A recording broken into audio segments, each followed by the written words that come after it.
When we were first introduced to this project a year ago, we were introduced to OSK, and many of us saw OSK before it was $10. Some of us saw it a little bit higher, but we were introduced to OSK as a project that was part of an ecosystem that was evolving into its own DEX and ultimately into its own blockchain. And from that story, we also understood the importance of the success of this project depended on the community and its operating in consensus. And we bought into that story. I know I did. And we told this story about the success of this community based on its consensus to participate in the liquidity pool. We learned about the importance of the liquidity pool and really so many other things along the way in the journey of the last year. But really at the core of what we talked about, I remember Paul on our early calls used to, talk about being the banker and the difference between being a trader and being the banker. And the idea of being the banker was you put your money in liquidity pool and you earn fees, you earn as an owner. And the value of the token is kind of a secondary benefit long-term down the road.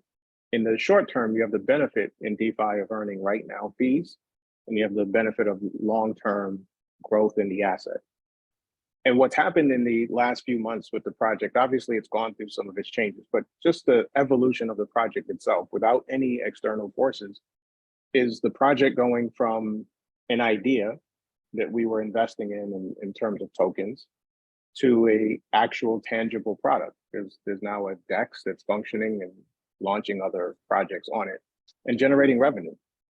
And so the project has changed, it's become something different. And in that process of becoming what it's becoming, it's launching these new projects, and these new projects are in search of a healthy ecosystem for themselves. And FSTSwap is in search for good projects to build a healthy ecosystem. And this part of the journey is really important for the long-term success. So we knew that we were going down this road. We knew we were going to open a DEX, and we knew we were going to launch a blockchain. So we're on that path today.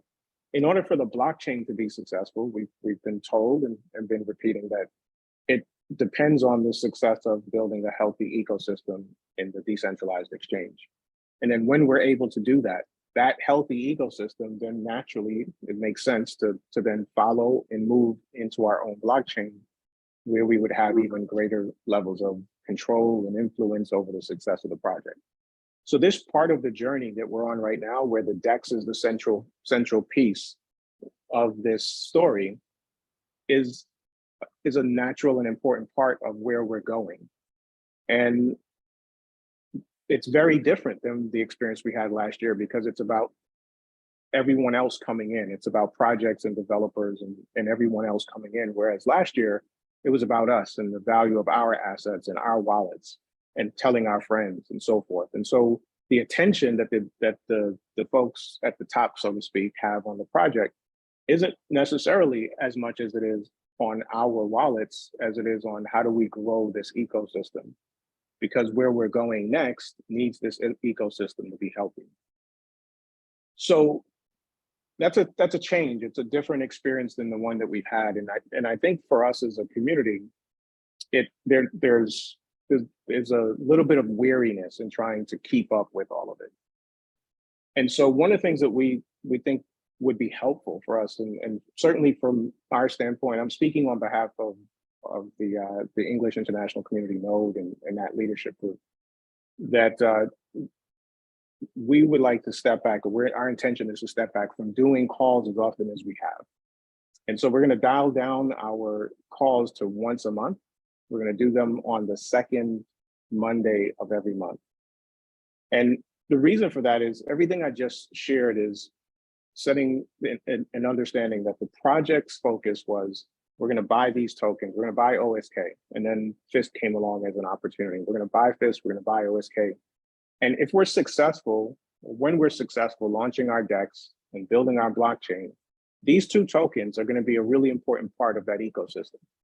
Now, today, we may not necessarily understand and or see how that's coming to pass. And we are rightfully asking a lot of questions around that. But sometimes when you're in the middle of building something, you can't see what it's about to become. Gino is you're a real estate developer, so I'm sure somebody in the middle of a project being built, it can be very difficult when you're just looking at sticks to see what this thing is going to become. And it can be very frustrating if you don't know what you're looking at. And so I think a lot of times we get on these calls and we don't necessarily know what we're looking at. We don't know the questions that we need to ask. We don't have the same context that the developers do. We're not necessarily participating in the new projects that are coming on board. And so it creates a sense of angst and anxiety and unease, because we want something to happen faster than it's happening. And we're in the middle of a market that's severely depressed. There's all of these things. And so I think that what's healthy for us to consider is, let's go back to the basics and think about why we invested in BIST and OSK, or OSK and BIST. It's because we believe that this community could, through consensus, build bigger projects that attracted more and more people to it. And right now, those assets are down while the market's going through what it's going through and while the project is finding its way. And so the best thing for us to do is to exercise one of the most important skills as an investor, and that's patience. And it's hard to be patient when you're really, really close to the project, when you're looking at every single move that it's making. AJ on our call on Monday called it looking at the grass grow. And so part of the reason of pulling back is really to allow ourselves to just kind of breathe and allow the space to exist, to allow the project to become what it wants to become. And as Paul said on our call on Monday, just let it be and come back in 5 months. In the next couple of months, we'll launch a blockchain, and then we'll see what that means for us. We'll be able to take a better assessment.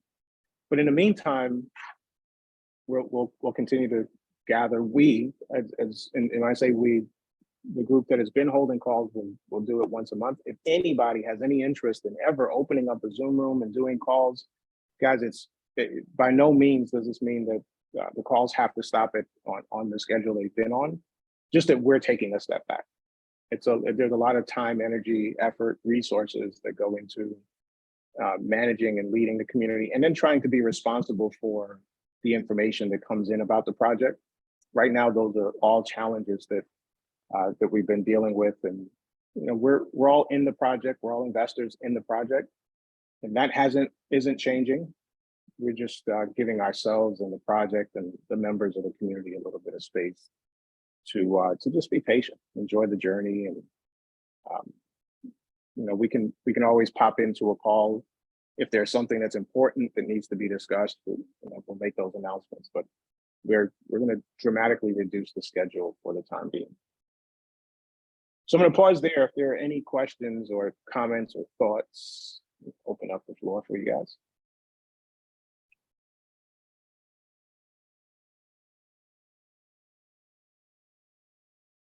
Gino, you always have something interesting to say or ask, so I'm going to nudge you, if you don't mind, just to share your thoughts on the state of affairs and just kind of the transition that we're talking about.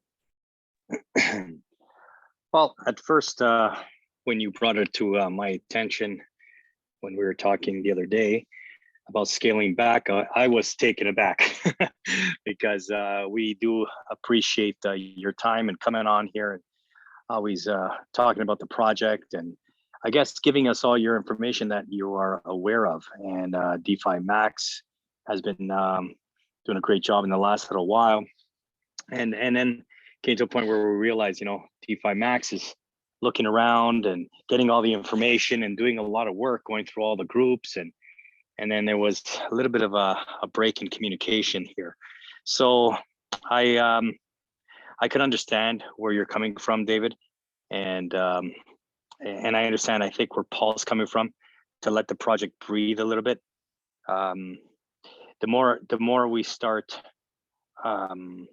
assuming where the project's going, the more anxiety we get, because we are just assuming. So I think because of the break of information, we definitely need to get some more information as we go along in the future. I'm glad that these calls are all recorded and put onto YouTube, so that this new group, Pangea Group, who's taking over the reins right now, can hear what we're saying. And I hope they correct past mistakes. And every business, mistakes happen. Nobody's perfect. And I know these are very costly mistakes because I, like everyone else, is an investor here, and I've lost a lot of money along the way here, but you only lose when you pull out.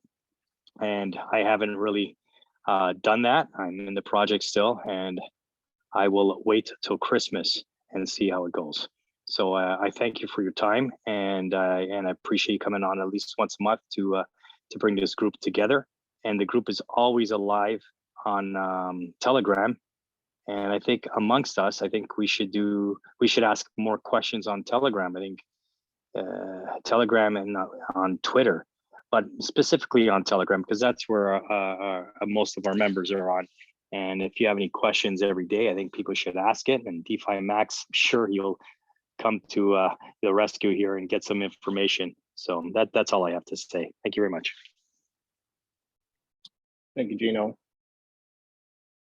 All right, so just a quick recap. I know a few folks joined the call since we started, and I don't think you missed too much. Basically, what we're talking about is the need for restructuring the way that we've been just kind of managing the community or managing this side of the world and its project. A lot of things have changed in the last few months. You know, the transition of moving away from the nodes recently definitely was a major shift for us. The pipeline of information isn't quite what we hoped it would be. So yeah, it just we think it's in our best interest just to take a quick step back. All right, so anybody else? Peter, is Peter on the call? Peter, would you mind just saying a couple words? Just give me 2 minutes, David. Okay, yeah, in. for sure. DeFi Max, do you want to come in and share anything that's happening in the project you want to update folks with? And before you do that, Lana's got her hands up. Come on in. Oh, okay. Hi, David. Hi, everybody. I apologize if you hear a lot of background noise. I'm driving. So my question is, well, my statement is I'm going to miss coming on these calls Monday evenings, Wednesday evenings. Does that also mean that Carlos will also be scaling back on Thursdays? And what about the technical support calls? Are those also going to be reduced? We will reduce technical support for the most part. And Peter, I think, can speak to this. I don't know, or Breezy's on the call. So Breezy, if you want to speak to the attendance on technical support, Paulette probably can also speak to that. So I don't think there's a great demand for it, but we haven't made any decisions on technical support. So if either of you ladies want to speak to that, you're welcome to. In terms of the other calls, right now we're scaling everything back to once a month for FSTSwap. We may at some point just open up to do calls that are more general in nature. You know, there is certainly a value. We enjoy the community and gathering together and talking about crypto. So specifically as it pertains to FSTSwap, our commitment to updating the community is once a month. We may do some other calls. And with that being said, by the way, we had closed the original room that we used to manage the project in, and the Pangu room. So I don't know that we'll open it back up for comments because it just begs for us to have answers to questions that we don't. But we will likely use that channel to communicate any other maybe community calls, anything that's not FSTSwap related. We obviously wouldn't use the FSTSwap channel for that. So if I think everybody on the call is a part of that Telegram channel. So that's a good source of a way of staying connected. Hi, David. Yeah. Okay. Thank you, David. Yeah, you're welcome. Hey guys. Yeah, I just wanted to voice my sentiment. It's just we're all in the same boat. I'm gonna hold my investment in the FIST and stay in the liquidity pool. You know, like Paul said, it's gonna wait till the end of the year, I guess. In terms of support, we're more than willing to help anybody that needs any kind of support in getting into any new projects that come about. If you hear any announcements from, I know DeFi Max will probably be the one to tell us about it, and we'll try to figure it out and try to figure out how to invest in that new opportunity if it comes up. And if you need help, we will definitely have support for you guys. But just reach out to us. We're not going to have a scheduled time for that. Just reach out to Breezy and myself, and we'll do our best to help you guys, guide you along the way. If there's something that you want to get involved with when there's an announcement from either Paul or DeFi Max or anything of that nature. So just for now, I mean, let's wait. That's what we're all going to do. That's what I'm going to do. And we hope for the best. We believe that there's going to be some, great things happening towards the end of the year with the new blockchain coming on board and different projects on board. So let's just wait it out, like David and everybody else on the call has been saying so far. Hope that made sense. Thanks, Peter. Breezy, I think you were coming in just a moment. Hi, yes, just wanted again to put my 2 cents in. We still love this community and we still believe in everything of it. Just taking a step back to let the project breathe a little bit because a lot of people are frustrated. So the support calls, because of the attendance, we literally would have no one show up. So it'd be me, Paulette, and Edwidge and Peter sitting there chit-chatting for about 15, 20 minutes. But if there's a need, then just let us know and then we'll be there. But again, we still are in, no one's leaving. We've spent too much time and investment in this. This is a unified decision from us, especially, the fact that David and his family are producing all the information and the flyers and everything. And there's no recoupment for that at this time. So we're just gonna be here with you guys still, just not in the front as we were before, but still here and doing that at least once a month call. Because the attendance on the calls, as you can see right now, we have 21 people on the call. Most of us are already in admin and or moderator positions. It's a waste of our time as well as not having a lot of information every single day to be able to output it. But we still believe in this project. I still believe in this project. I'm still in it. I'm not leaving, and we will still do support if needed. But again, if no one shows up to the calls, I'm not going to sit there for 15 minutes when I can actually do something else with my time. But again, we're still here for everybody. Thank you. Thanks, Breezy.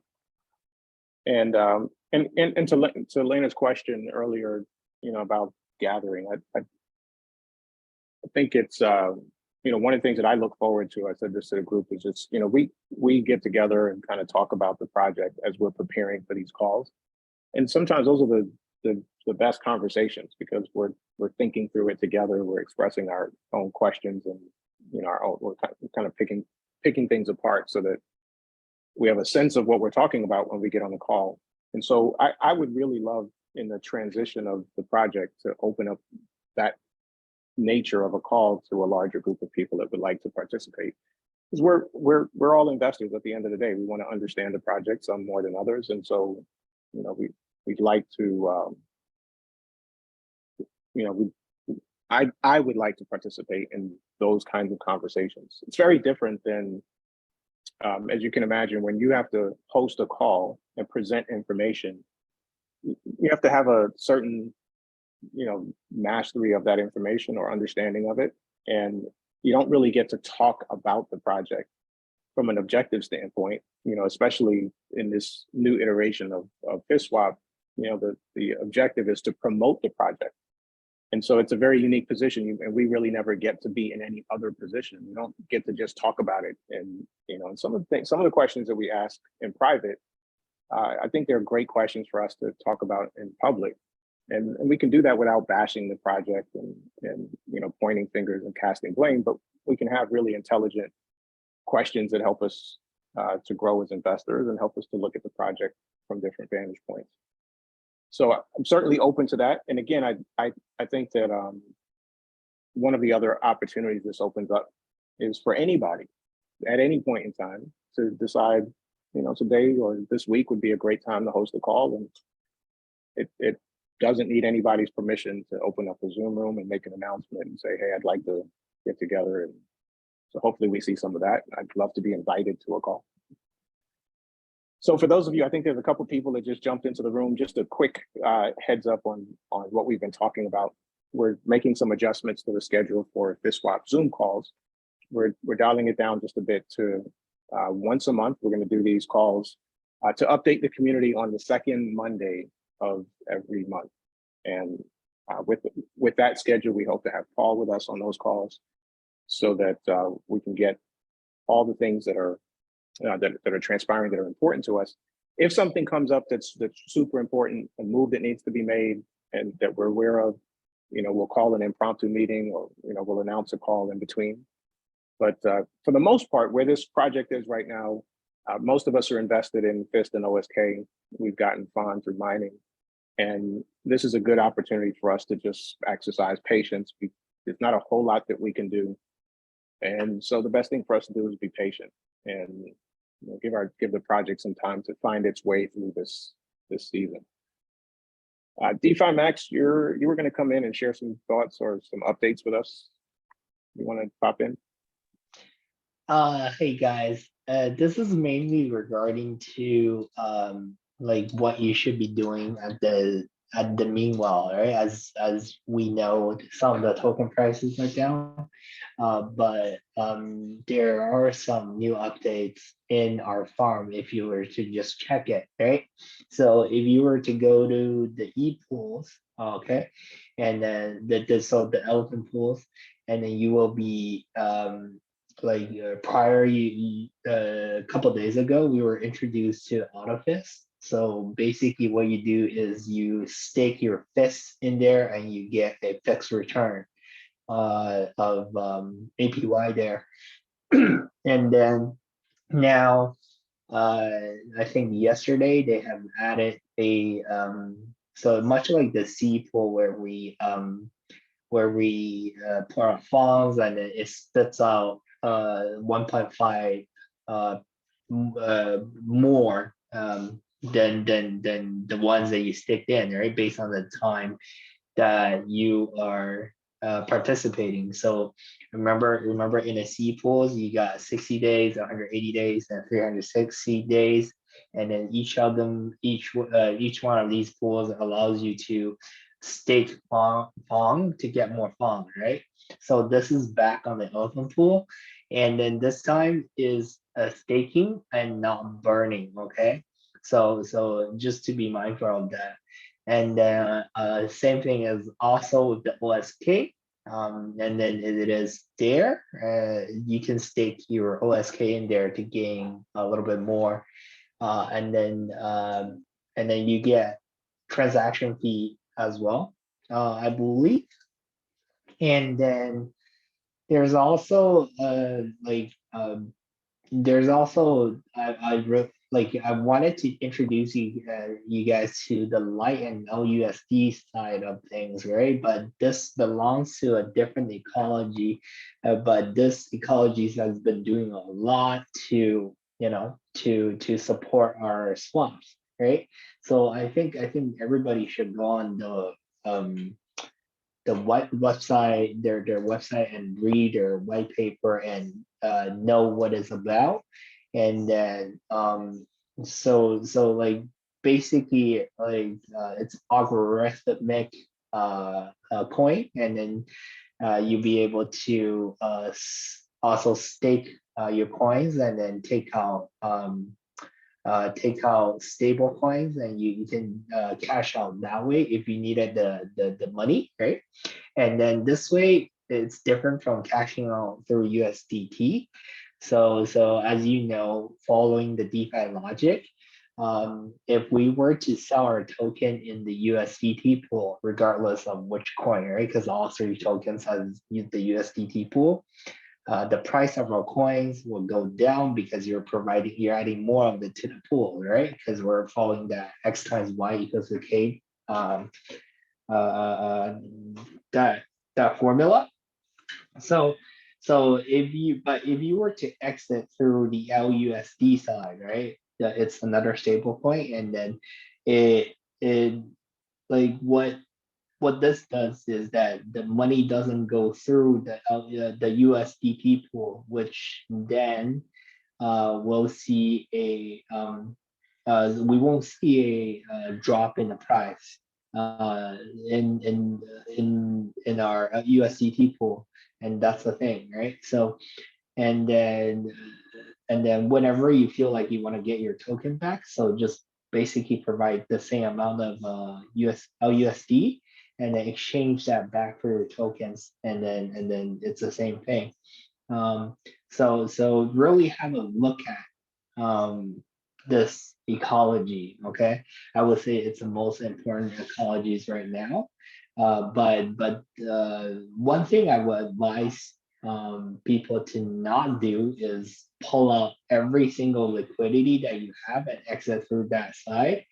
Um, I would suggest to use, for example, if I needed to, I just needed like $200, $500, right? I take it out from that side, but don't like pull out from the liquidity pool, because you'll be missing out a lot from the staking rewards and from the transaction fee, as well as other things, right? So only take out what you need to use. That's basically the point.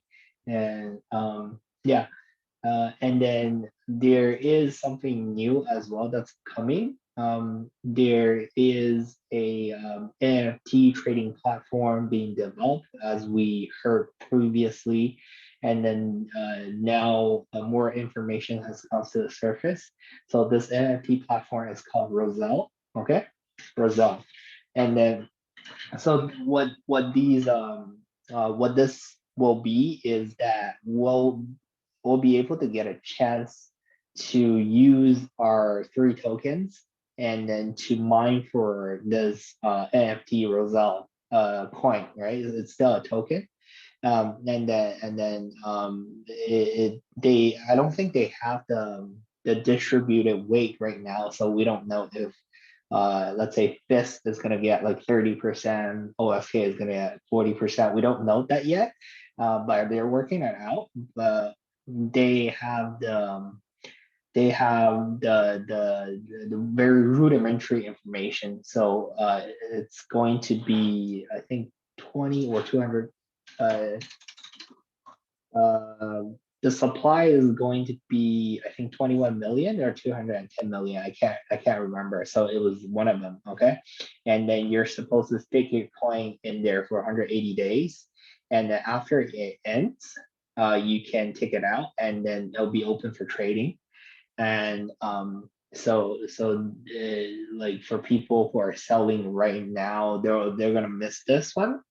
And from what I heard, the PGNFT is going to have a 30% weight to this one. Okay, the PGNFT. So for those of you who are the PGNFT holders, so good news, right?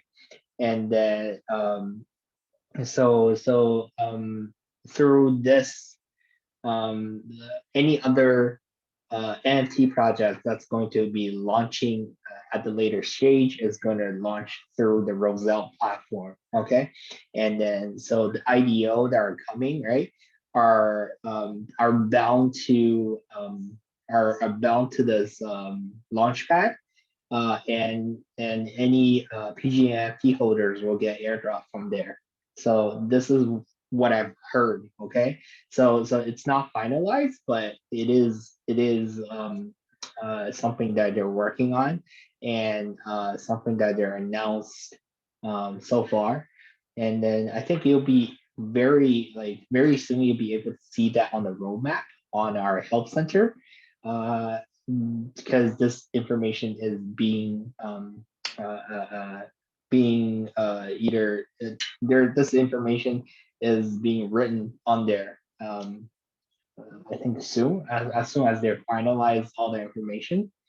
Let's see. Yeah, and then these NFTs will get different rarities, like we used to know, right? And yeah, pretty much yeah, pretty much what I have for updates. Just a lot of information, and stay tuned on the English public Telegram for these news, because they will be announced that way, and then you'll be the first to know. Okay, and then yeah, anything else that other people wanted to ask? Thanks, Max. Any questions for anything Max is talking about? Or any questions for Max at all?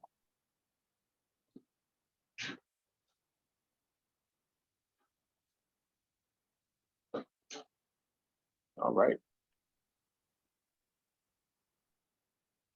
All right, Max. Thanks for the update, ladies and gentlemen. Thanks for joining us tonight. Unless you came in just now in the last little bit, you've heard us talk about rescheduling the time for our calls to the second Monday of every month. So our next call will be the second Monday of August. If I can, somebody grab that date for me, if you don't mind. Get out of here. Second Monday of August is going to be the 8th of August. So our next call will be on August 8th, 10 p.m. And should anything arise that's urgent, we'll make an announcement to gather together. But we'll do that, and then going forward, we'll do it once a month. Guys, we encourage you, just allow the process, enjoy the process, let the coins, let the developers, let the project find its way. I do want to address one thing, because it's happening, and yeah, we should just deal with it. So one of the things that's challenging the community, the project, is stories of the project going in different directions, and there are communities that have their own idea about how Pengu should have evolved or should evolve, and that's fair and it's legitimate. Competition or different ideas are all healthy. What's unfortunate is that in vying for attention for their ideas, some of these projects are defaming other projects. So now we have a community that came from the same sense of what we were here to accomplish, kind of going in different directions. And in some of those situations, it's happening because of unfortunate narratives. And I'm not here to defend any narrative. The reality is that's happening. Many of you on the call have heard a number of the different stories.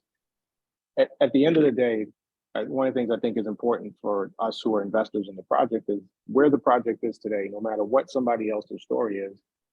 Do I want to take a loss? Most of us would be taking a loss to exit the project. But do I want to take a loss based on someone's story of grass being greener on the other side? That's a decision that can be made, but ultimately I think it's important that we understand that no matter how good the story is, in order to participate in any other ecology ecosystem, it requires exiting FSTSwap. And so for me, that doesn't make a whole lot of sense. There is no reason for me, at least at this point, to feel fear that this project is going to fail. And so I'm going to give it the time and the space and the patience for the developers to navigate what's a really difficult time and space in the general broader markets and even within our community. I hope that each of the projects finds their own voice and builds from their vision of the future and does it in a way that doesn't tear down any other project. I believe, in Max, I think you can speak to this. I think more than 70% of all the projects, tokens, FIST and OSK are in FSTSwap.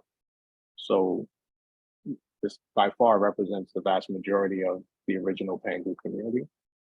And nonetheless, we're still impacted by these movements and these shifts and the way it's happening.